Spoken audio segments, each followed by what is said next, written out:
Hello बच्चों, JEE advance 2022 में एक कॉलम मैचिंग का बड़ा प्रोबेबिलिटी वाला खतरनाक सा दिखने वाला क्वेश्चन आया था। बट इसमें ऑप्शंस की जो कमजोरी है उसको एक्सप्लॉइट करके हम विदाउट सॉल्व किए ये क्वेश्चन कर सकते हैं आराम से। तो आई विल से कि जो आईआईटी जेई वाले हैं वो बच्चों को बोलते हैं कि 75% होना चाहिए तभी आप एलिजिबल हो। इवन क्वालिफाइंग एग्जाम देने के बाद भी कोई बच्चा अगर सेलेक्ट भी हो गया तो भी बोलते हैं 75% आपका होना चाहिए बोर्ड्स में। तो मैं बोलूँगा कि ये पेपर बनाने वालों के लिए भी कुछ क्वालिफाइंग क्राइटेरिया होना चाहिए कि उनमें भी इतनी अकल होनी चाहिए कि ऑप्शंस को कैसे सेट करते हैं। खैर, जोक्स अपार्ट, पहले आप क्वेश्चन देखो, आराम से पॉज करके क्वेश्चन देखो।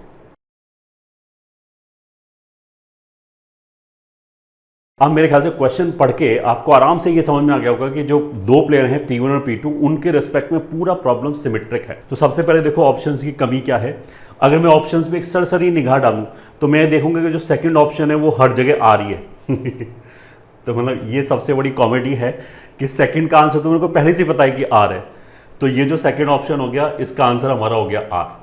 ठीक है, अब देखो x2 y2 से बड़ा है, इस बात की प्रोबेबिलिटी अगर 5/16 है तो ऑफ कोर्स x2 y2 से छोटा है, सिमेट्री की वजह से उसकी प्रोबेबिलिटी 5/16 होगी। अब तीन ही चीज हो सकता है, या तो x2 y2 से बड़ा होगा या छोटा होगा या बराबर होगा। प्रोबेबिलिटी ऑफ x2 बराबर y2, वैसे मेरे को ये निकालने की जरूरत नहीं है क्योंकि पहले वाला ऑप्शन भी यहीं से निकल आएगा कि अगर x2 y2 से बड़ा या बराबर है तो ऑफ कोर्स छोटा नहीं है, तो ये नहीं है।